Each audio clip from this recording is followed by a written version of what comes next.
Welcome all to this 17th episode of Blood Matters, a podcast for nurses. Today we will talk about apheresis with two fabulous guests, Angie Leder and Natalia Lorente, and they have a massive span of knowledge and experience, and both from their own countries, the UK and Spain. Apheresis plays a crucial role in the whole stem cell transplant process as a primary method to collect hematopoietic stem cells. My name is Hilda Mekelenkamp. I am one of your co-hosts today, and my wonderful co-host today is Emma Chalmers. Hey Hilda, it's nice to see you. It's great to be back in the podcast together. So let's go. So really warm welcome to our guests today. Hi, Angie and Natalia. How are you guys doing? Good, thank you. Good. Fabulous. Angie, this is your second time on the podcast. Welcome back. Lucky me. Lucky you. It's not too scary, see, is it? So as always, we're going to start with Angie. Well, not as always, but we will start with Angie and alternate questions between myself and Hilda. So really quick one first off, dead easy for you, Angie. What is your job role? Who are you? Tell us a little bit about yourself. This is like an interview, isn't it? So I'm Angie Leder and I'm based in Manchester in the UK. And I've been qualified as a nurse since about 1992 and spent most of my career in the Christie Hospital in Manchester, which is a single site cancer hospital. So I spent 28 years there as a transplant coordinator and latterly a lead nurse. And then about 3 months ago, I changed jobs and I now work for the biggest provider of apheresis within the UK, which is NHSBT in their therapeutic apheresis service. And it's great. And it's really opened my eyes to apheresis. I'm a service development manager there, so I'm not now clinical, but it's an amazing role and very, very busy and perhaps more than I expected, but great. Oh, that sounds really exciting. You sound really excited. That's great. So thanks very much for that. Let's get into it, and I'll pass you over to Hilda for your first actual question. Okay, thank you. Thank you, Emma. Angie, what professional and educational development is needed for an apheresis nurse in the UK? Apheresis in the UK is delivered by nurses, so they're all qualified as nurses. And I think most nurses come into apheresis with a background of sort of like post-registration experience, so they may well have been on a ward for a little while. A lot of my colleagues actually in NHSBT have come from an intensive care background because that's been where they've identified that apheresis is delivered, or from a hematology background like myself. So usually they've got some post-registration experience and they're aware of what, of what's going on with that critical care of those patients. And I think one of the things that, first of all, you ideally need going into apheresis is like the clinical skills, the venipuncture, the cannulation. But then it's often a competency-based sort of like assessment, and training will take around about 3 to 4 months. And obviously then there's lots of different elements to apheresis. So it's not just the cell collection, there's a red cell exchange, plasma exchange, ECP, and those all take elements and time to sort of like understand. So I guess you're probably in training for sort of like 6 months to a year in some element of understanding, but it's all competency based. And in the UK, we've got really good training packages, and we're just trying to standardize that through like an EBMT apheresis subgroup, really. So I think those are the elements really for the education and training, and it's often in-house, so it's whoever's doing it. I think some of the challenges that we perhaps get with apheresis training is the fact that it feels like it's a constant training, particularly in small teams, because people move on. And that was one of the things that I certainly saw at the Christie, is like I felt like I was training somebody and then they would move on to into a more of a specialist role. So it's really challenging sometimes. But yeah, I think that's probably the training elements for an apheresis nurse. Thanks so much, Angie. I hand over to Emma for the next question. Thank you very much. Yeah, that sounds like quite a long but really vital training package. So for my first question for you, what's a day in the life of an apheresis nurse? What does that look like in general? Well, pretty much you're on your feet all day. I guess it depends on the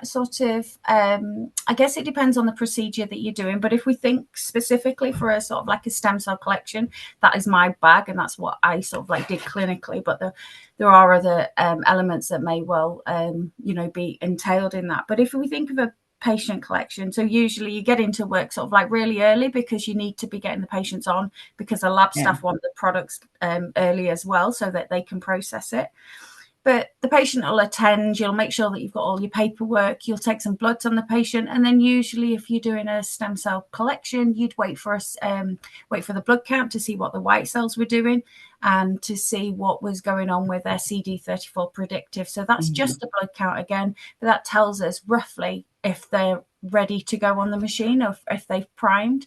Sometimes it might be that the patient goes home again and they go home again and then have more GCSF and come back tomorrow, which can be really frustrating for the patient if they're coming in on a Monday and then suddenly by Thursday, Friday, you're ready to go on, or we've failed to mobilize. But so essentially we're waiting on those blood counts. But as soon as that blood count comes up, then it's all systems go. You're loading the machine, you're putting your fluids on, you're attaching your patient. And that's usually sort of like 10-ish, 10:30. And then and obviously if we've got donors, we put them straight on. So you've already got perhaps a donor on. So you've loaded the machine, we've got the patients on, and we've got the patient connected. So then you're monitoring the interface, and we're sort of like trying to get the right parameters. You're then liaising with the labs to sort of like get the labels up and make sure that the couriers are in place. And once the patient's disconnected, then you're obviously doing your paperwork. And then you might be planning for tomorrow, or you might even have another procedure that's a shorter procedure, sort of like a couple of hour procedure, a plasma exchange, a red cell exchange, etc. So yeah, it's fairly busy, but sometimes there might not be a procedure, and that gives you an opportunity to catch up on sort of like some of your admin work or your mandatory training and things. So yeah, I think it's fairly busy, but sometimes a bit sort of like stop-starty, depending on what the activity's looking like in the diary, really. So busy day, regardless really of how many patients or what specific procedure you're doing. Yeah, I guess it's just a different busy, because you're actually with that patient. You're not running up and down the ward. You're actually sat with your patient. And the ratio for the nurses in terms of particularly in the UK is usually 1 nurse to 2 procedures, depending on what is going on and depending on how stable the patient is, really. So that's usually the model that we used at the Christie. Okay, so thanks for that answer, Angie. I'm going to hand you back over to Hilda for your next question. Thank you. Thanks. What are the most common complications of apheresis, Angie, and what preparation is needed to mitigate them? So I think so Natalia, who's also on the podcast with me, and I did a workshop in EBMT Glasgow this year, and I think that was overwhelmingly one of the biggest problems that every apheresis nurses face is venous access, and trying to maintain a very good venous access, because that means that the machine starts and it just causes more problems. It delays the process. So that is perhaps the biggest challenge that all apheresis nurses face. So a really good assessment when you're seeing that patient at the beginning is to say, do we need to put a preemptive cannula in? Can we use an ultrasound guided cannula? Do we need to slow the machine? Those type of things, really. So that's one of the complications. And the other one is probably procedural based, is the citrate toxicity, which is usually as a result of the anticoagulant that we're giving, ACD8, and that binds to calcium. So that can drop the patient's calcium levels, and they can feel a little bit tingly. And then sometimes they can feel a bit sick, or that the chest is vibrating. And we then need to give them some sort of like supplementary calcium to try and mitigate and prevent that. So it's about monitoring the patient throughout. It's looking at the pre-blood levels, so we can always see if the calcium levels are low, and do we need to give preemptive calcium before we even start the procedure. And particularly on a day 2, that's probably a little bit more important, because you tend to find a bit more citrate reactions after a couple of days of procedures. And I think the other thing that's probably quite important is patient anxiety, because they do get anxious. It's something brand new to them. You'll often see them come in on day 1 for a collection, and they're really worked up, and the needles don't work properly. The access flow is poor, because the patient is not relaxed. So it's actually about that understanding and that talking with the patient, and trying to keep them calm. And by the end of the day, usually the patients are like, oh yeah, that was fine. And if they do have to come back for a second day, they're often a lot more prepared. And so it's that preparation beforehand is really important. Thanks a lot, Angie. It sounds as a really important role to comfort those patients when coming to your ward, apart from all those challenges. Thanks. Hand over to Emma for the next question. There's always challenges, isn't there, guys? There's always challenges. Always. So it's interesting. Well, yes. So I would like to ask a little bit of kind of the sciencey bit. As a big geek myself, can you describe us a little bit about the technical aspects of the stem cell collection and then also the cryopreservation? Yeah, so cryopreservation is obviously done in the labs, but if we think about the stem cell collection, so one of the most important factors, which I said before, was that CD34 predictive. Now that's just a blood test that's usually run through like a flow cytometry, and then they make like really pretty graphs, and you'd like that, Emma, with your pretty little spot graphs, which we don't actually get to see. But what they tend to do is then they'll give us a number and say this patient's ready to mobilize. So we would then put them on the machine. So that's CD34 predictive, and different centers have different parameters. And it's usually somewhere between 10 and 20 is this predictive. And that's just saying how many stem cells are being pushed out of the bone marrow by the effects of giving them GCSF. So every mobilization that we do usually has GCSF. So if it's an unrelated donor or a sibling donor, for example, they would have GCSF alone. If they were having, if they'd had chemotherapy, then often we mobilize off cyclophosphamide and then give GCSF from the second day. And then that primes the bone marrow, so it sort of like weakens the bone marrow, but then pushes it up to suddenly sort of like climb. And that's what we're looking for. We're looking for that sudden jump in white cell count, and hopefully that CD34 predictive will follow that as well. So that's the actual getting the patient on. And then once we've got the patient on, as I've said earlier, we're monitoring something called the interface, and that's where the cell separation happens. So that there's a big centrifuge. An apheresis machine is essentially a centrifuge, and it looks like one of my previous colleagues used to call it a washing machine. It doesn't wash anything, but it sort of like spins really fast, and it separates the bloods into layers. So you get your heavier cells at the bottom, your red cells, your white cells are in the middle layer, and then your plasma is at the top. And it's that middle layer that we're looking at to try and filter those sort of like stem cells down. And that's essentially what the apheresis nurses are trained to do, is to look at trying to get the best, collect that best product by altering some of the pumps on the machine to give us that best cell collect. At the same time, we'd usually collect a bit of plasma in most cases because the labs want it to be able to store the stem cells down if needed. Sometimes they go off fresh, so it's like they don't survive for much more than sort of like 24, 48 hours in steady state. So we would need to sort of like dilute them down to make sure that they were protected, if you like, in transit. But if they were being cryopreserved, so one of the things I said at the very beginning of the podcast is that the labs, there's time pressures for the labs, because it takes around about 3-4 hours to process these cells. And often the labs will process the following day. So they'll get them in late at night, and then they'll sort of like perhaps dilute them down if needed and process the following day. The process store, they have a DMSO added to it. Don't ask me to name it because I can't. But DMSO is the stuff that when you reinfuse them, smells of like sweet corn and beetroot and things. But that's sort of like the freezing agent, and then the frozen between sort of like minus 130 and minus 180 degrees. So they're pretty cold, and they're stable for many years. And that's about as much as I know as the cryopreservation side. I've just very quickly messaged one of my colleagues and said, what degree do we freeze them at? So, just to make sure I'm telling you the right thing. Well, I've seen the barrels come in when we've transplanted, and they're always around 190 minus 197 degrees Celsius, something absolutely really, really, really cold. Yeah, and you don't want to touch them. And it's dimethyl sulfoxide, because I know this. Well done. Well there done. We go. I told you. You put your teeth in. But I have.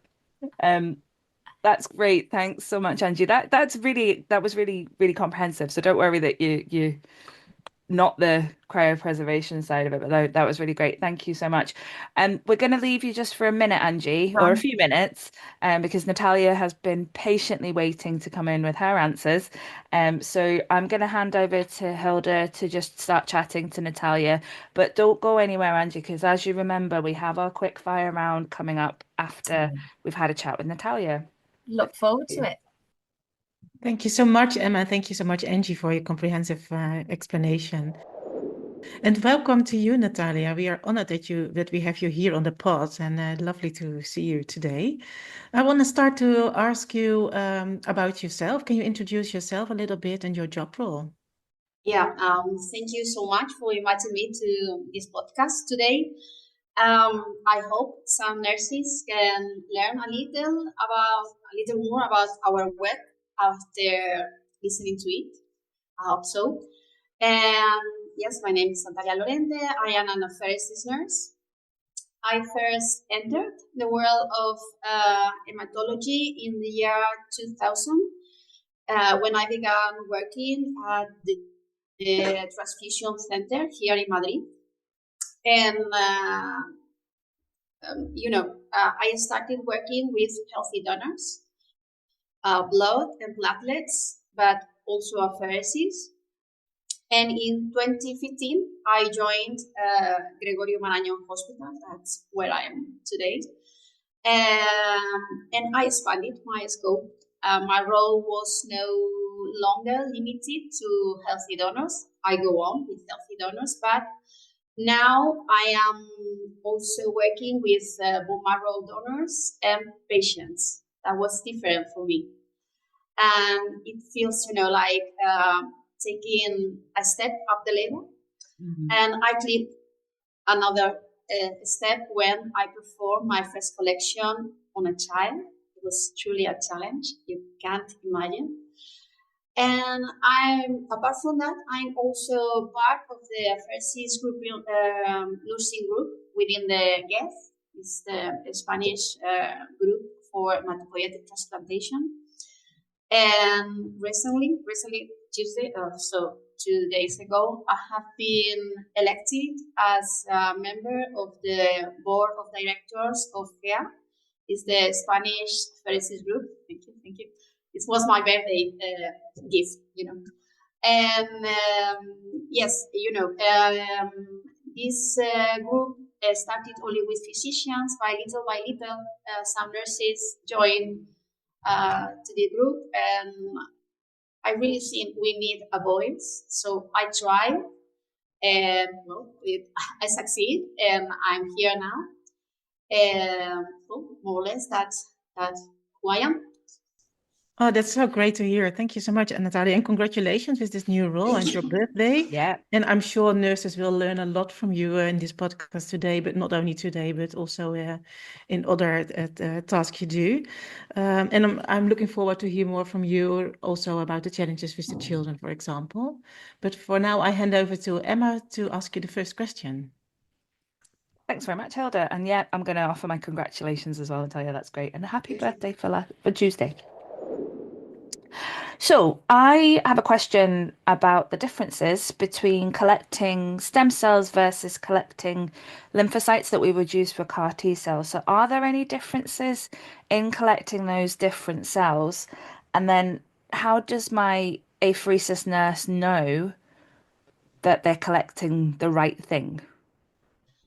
Well, of course, there are differences. The first, perhaps, well, I'm not sure, but perhaps the most important is mobilization, okay? Because an stem cell collection involves mobilizing hematopoietic stem cells from the bone marrow into the peripheral blood using growth factors like GCS or drugs like plerixafor. However, in CAR T cell collection, the lymphocytes are in a steady state, so mobilization is not required. Additionally, for instance, the target cells differ. For a transplant, we aim to collect CD34, whereas for CAR T, we target CD3 lymphocytes. Another thing, at least for me, it's a very important difference, is time. while a stem cell collection can be extended to a second day if necessary. In autologous, it happens from time to time. In CAR T cell collections, particularly those that are fresh, have a strict time limit. The collection must not only be completed in a single day, but also within a few hours, because you have the courier waiting and it can be very, very stressful. As far for how we know if we are collecting the right product, could you believe me if I tell you that it's by the color? Angie has spoken about this. We adjust the collection setting depending on the cells being extracted. So for lymphocytes, we aim for a lighter layer with hematocrit between 1 and 2%, while for CD34 stem cells, we target a slightly denser layer, around 2 to 3% hematocrit. After performing a number of collections, you also develop an eye for it, so you can tell just by looking at the back whether things are going well or not. Wow, that's really cool. It's true. That is really cool. I had not realized there's a different color because I've not done any apheresis, but that's amazing. Thanks for that, Natalia. So, handing back over to Hilda for your next question. Thanks, Emma. Natalia, it's not always possible to collect enough cells or occasionally any at all. Can you explain some of the reasons for this? Yes, some patients are considered poor mobilizers, and the research for these has been well documented. There are some factors that you have to keep in mind before a collection. The age over 60 years is a risk. The disease stage, refractory or advanced stages of the underlying disease. Prior treatments. For instance, we have many patients now with daratumumab, and that is a real problem for mobilization. Cell counts. If you have a low platelet count prior to mobilization, you have more risks to mobilize in a worse way. Okay. And another key factor to consider, and Angie has also spoken about this, is venous access. Because even if mobilization is successful, a poor venous access can lead to frequent inlet alarms, as she has said. So this can result on a loss in the interface and a failure to collect the intended product. That is why a thorough pre-assessment of venous access by nurses, no physician, no other, by nurses, is absolutely essential. Ensuring that access is adequate can improve the chances of a successful collection. Thanks a lot, Natalia. That's really insightful. Emma, I hand back over to you for the next question. Thank you very much. And just all those things you said, Natalia, are also ringing bells for other complications that we have further down the line. Yeah, absolutely. That's so interesting. My question is, how do the principles of autologous and allogeneic collection differ, and how and where are the cells from unrelated donors collected? Okay. I think the first is obvious, or maybe not. So the main difference between allogeneic and autologous collection lies in who the donor is. Mm-hmm. In an allogeneic collection, the donor is a healthy individual, related or not related, for his donating for someone else. Whereas in an autologous collection, the donor is a patient donating for himself. And regarding the product, also Angie has mentioned something. Allogenic collections are typically processed fresh, Usually they are processed fresh and you infuse the next day. So this means that you collect less plasma, and it doesn't matter too much the volume of the product. Okay. But for autologous collections, we need more plasma because we are going to freeze it. And also we need less volume. Why? She has spoken about the MSO. So if we have a lot of volume, we have, instead of 1 or 2 bags, maybe 3, 4, 5 bags. This means toxicity because the MSO is very toxic. So we need less product, less volume as possible. And I think that's the most important. But I want to add something. While the technical aspects differ, the emotional concerns are often the same. And I think this is important. Will I have enough cells? All ask the same questions. Did I do the injections correctly? Or is this going to work? So these fears are very similar. It doesn't matter if it's a patient or a donor. It's very, very similar. And as for non-related donors, I can speak about how it works here in Spain.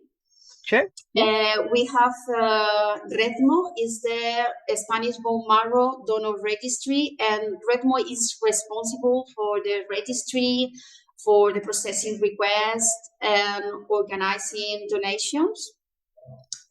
All the coordination is REDMO. And these donations take place at one of the public hospitals accredited by REDMO and the ONT, the National Transplant Organization. And it's like an allogeneic. It's all the same, but in a public hospital. This cannot be done in another place. And it's not that we treat the donor, differently, but yes, we truly roll out the red carpet for them when they arrive because they are really, really special.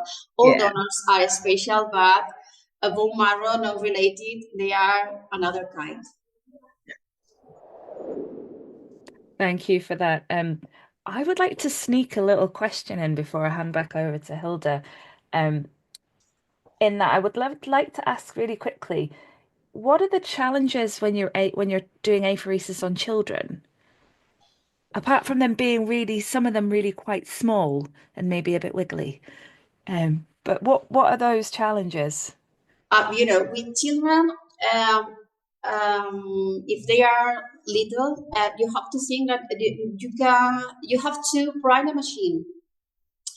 Because there is a volume of blood out of them, and if their bulimia is very small, very little, you can do it. So first of all, you have to prime the machine with red cell blood bags, 300 milliliter more or less, and you have to avoid to do the rinse back because you will be overloading there. So. And in technical, this would be the two main differences. Then you have another problem is venous access. They are very, very, very little, and it doesn't work another things. So I'm not going to say always because maybe always is a big word, but usually we need a seldom with them. We have also problems with communication. My little one, the little I have done was 15 months, 7 kilograms. Oh. Yes. Oh. So imagine, I cannot explain to him what I'm going to do because he's not going to understand you. So, yes, communication is really, really hard. I really admire people who work with children. Mm-hmm. It's not that I don't like, but it's very stressful for me. Each time I have to go to do a procedure with a child, it's very stressful. And you have to be open-minded. She spoken before about, yes, I had a little patient, 3 years old, and she was like, all the whole time. and there was no way to keep her quiet and calm and these things. But I discovered that she really liked nail polish. So I bought some nail polish and I let her to paint my nails in all the colors of the rainbow. And yes, and she was quiet and calm, and it was, well, maybe you don't do that with an adult, or you don't need to do it, but with a child, you have to use your imagination, open your mind, and try and look for a solution. Yeah. Sounds like that little girl's got a future in nail art. For those that are listening online rather than watching on YouTube, Angie was sort of moving herself around quite a lot as if she was a small child who was not sitting still during that part of the pod, which I imagine is pretty accurate. So thanks for that, letting me have that little extra question there, Natalia. Passing you back over to Hilda, though. Thanks for your patience, Hilda. No worries. It was very interesting to hear about the children, because all the challenges you mentioned, that exactly are the reason that I'm a pediatric nurse. Exactly. So I love to hear that. So my last question for you, Natalia, in this round is, what happens if something goes wrong on the day of collection? What can go wrong? Several issues can arise during the apheresis procedure. First, and we have talked about it, is venous access failure. If we don't have this adequate venous access and it fails, we may need to switch to central venous access or resist the patient veins. That's why I6 in nursing pre-assessment is critical before beginning a procedure. In some cases, when we know that this venous access is known to be challenging, we often preemptively book a slot with vascular radiology as a contingency plan, just in case. Something that can go wrong too could be patient reactions, for instance, hypocalcemia. Sometimes can progress from mild to moderate. We closely monitor the patient, asking continually about the symptoms, tingling, numbing, or any unusual sensations that weren't there before we started the procedure. And if symptoms escalate, we may pause the procedure to stabilize the patient completely before continue. And also we can have equipment malfunctions. This happens very rarely, but from time to time we have a problem with that. So if the machine fails, then we have to decide the next step. And I think that depends on the type of procedure we are doing, because it's a stem cell collection. The type of procedure, the moment that we are, because if we are finishing the stem cell collection, maybe we can stop and have enough cells. If it is, for instance, an ECP, maybe we can reschedule for another day if it is not very urgent or something. Or in a red cell exchange, the same. Yeah. If we can wait. I think that the most problem is with stem cell collection and with CAR-T. With CAR-T, it could be really terrible if we have a failure with the machine. We also always have a machine for backup, just in case. But you have to start again, and I have told about time and the courier waiting and all these things, and it's difficult. It's very difficult. So depending on the time, on the type of procedure, you reschedule or reinitiate, or maybe you finish because you are 80% of the procedure, and you think Yeah. you can stop there. Thank you so much, Natalia, for all these insights, and we can learn a lot from you more, I think. But as the time goes on, we want to go over to the next round, which is our Quickfire Round. Emma, can you introduce that session, please? I absolutely can. So this round is 3 questions. We'll ask you alternating between you, and it's sort of the first thing that comes to your mind. Quick, short answers, and the first one's really good, I think. And it's, what's the best thing about being an apheresis nurse, and what's the greatest advance in apheresis? It's a 2 for 1. Angie, go on, tell us. I think one of the greatest things about being an apheresis nurse is no 2 days are the same. They're so diverse. Your patients are different. Your procedures are different, and things like that. And I think being able to spend quality time with the patients is really great. And your second part of the question, I feel like I'm being interviewed, Emma, but I think the second part of your question was, what was the biggest advance? What do you think? Yeah, I think in terms of advances in apheresis is probably just the enormity of the patients that we can treat, and that's just because perhaps of the recognition of what apheresis can do. Mm-hmm. Fabulous, thank you. And Natalia, same question to you. Something similar. For me, the best thing is that you have time with your patient, which is something nurses in other units often miss. You have time to listen to them. You have time to teach them. You have time to explain them the next step in the procedure, because many times you spend with them the whole morning, even some days sometimes 2 days, and it allows you to build meaningful connections with both patients and donors. And yes, I agree with her. You know many people because each day is a new adventure. So yeah, maybe both things. And the greatest advantage for me that I've been with Apheresis for 25 years is the improvement in cell separators. Now the collection are more efficient and safer for patients and donors, but also safer for the nurse that is there performing the procedure, because it's completely different from 25 years to now. I guess sorry, Emma, I was just going to say one more thing.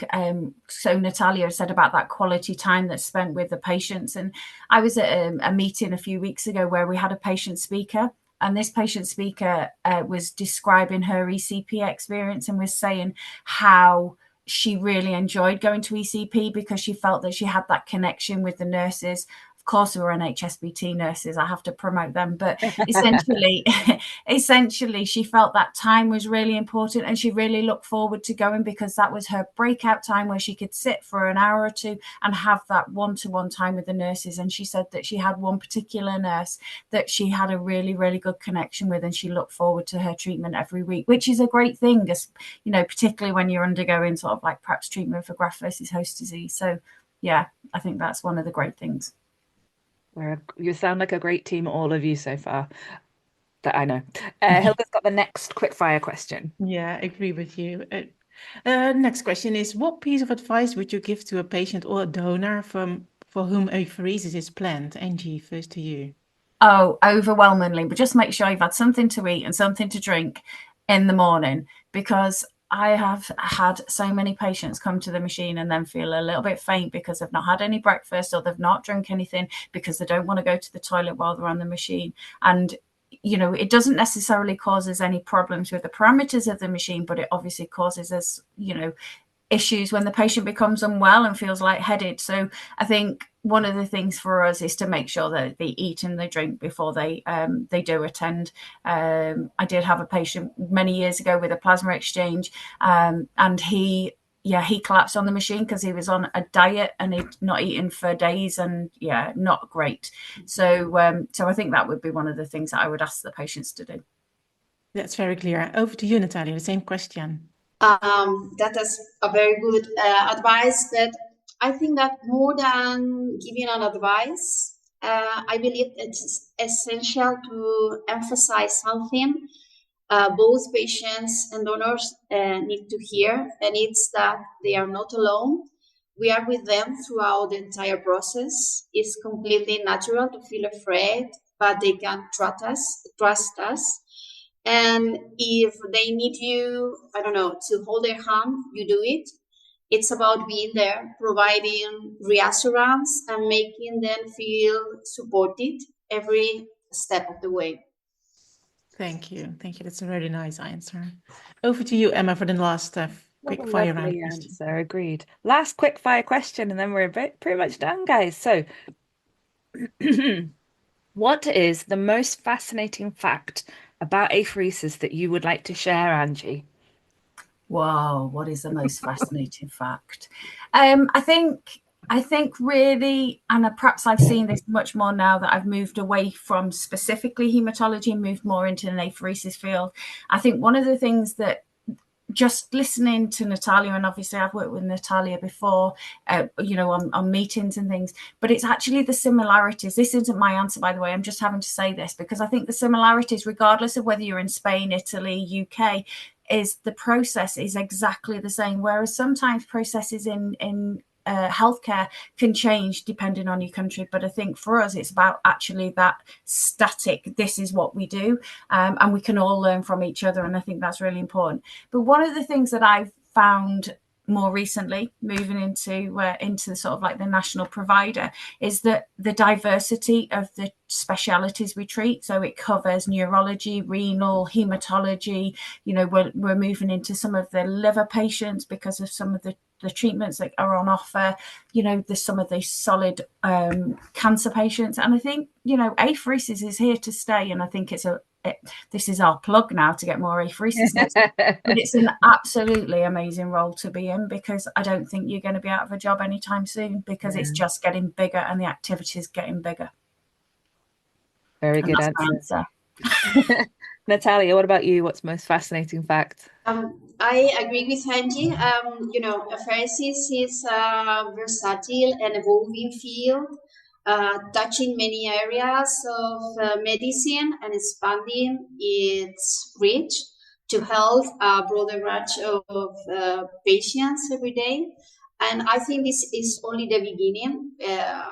Some years ago, we only did platelets, then stem cells, ECP, CAR-T, gene therapy, and we don't know what's next. And I think that's really fascinating, because it's the evolution has been incredible. It has been. Yeah, and sorry, Natalia, to jump in, but I also think, it's actually being promoted much more as well on sort of like, particularly in the hematology field.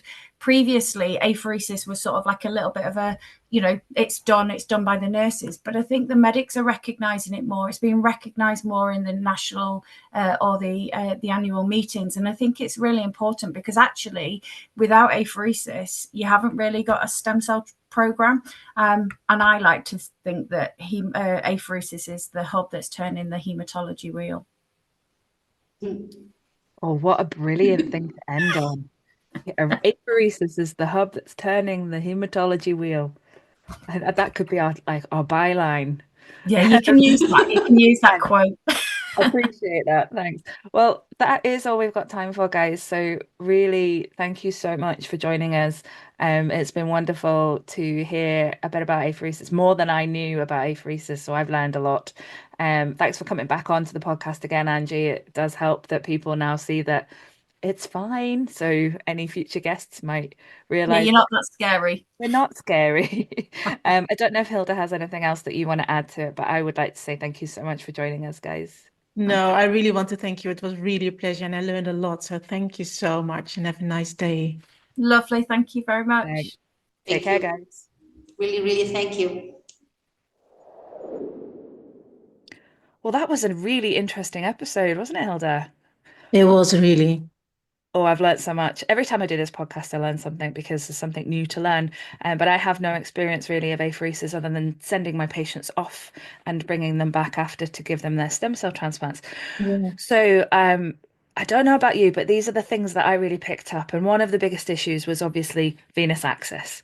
And I think that definitely.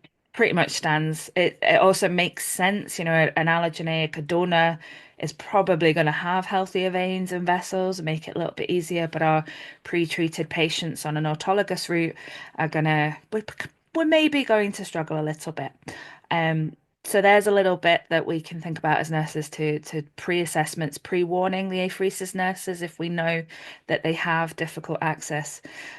I really, really love, I think both of us really love the message that both Natalia and Angie had about looking after the patient's emotional well-being.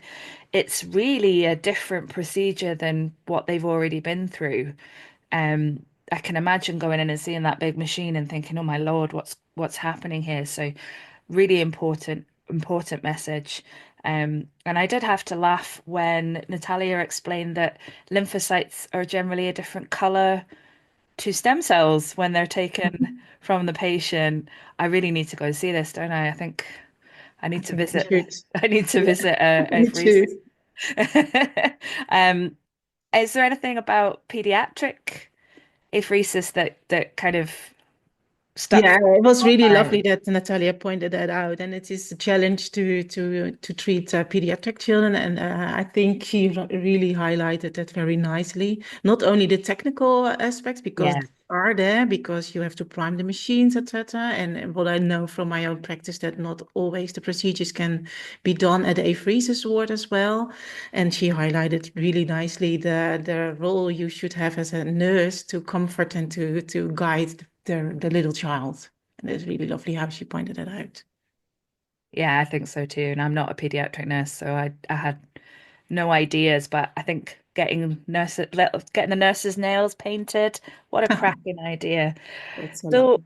I think the last message that I really got from my thoughts was that, as Angie and Natalia both said, the role is evolving. There's so much new happening. And even as we've seen something new like CAR T come into effect over the last few years, you can then see how that impacts apheresis. So for anybody that's interested, it sounds like there is definitely a lot of learning and career development that can happen within an apheresis unit. So not trying to take nurses from wards, but I suppose if you want a new challenge, apheresis might be the way to go. So just to close off the podcast, I've had a really lovely time listening to that. It's been great joining you again, Hilda. This is only our second podcast together, but there'll be many more in the future, I'm sure. Sure. So thank you for being a great co-host, and we'll thank our guests once again. Thank those that are listening or watching this on YouTube. Really great that you've joined us again. Thank you very much. Please do share with anybody that you think might find this episode interesting. If you've got any suggestions, thoughts, comments, put them in the chat below or drop us a wee line at any of the EBMT communication vectors. And finally, we've got to thank the background team who put this together and make it sound so wonderful. Um, really great. Thanks so much to the EBMT team for doing that. And we will see you at the next episode. So look out for that launching as well. Thanks, Hilda, as well. Thanks all, and thanks, Emma. It was lovely to share this session with you. It's great. Right, guys, you have a great time and do come back to the podcast.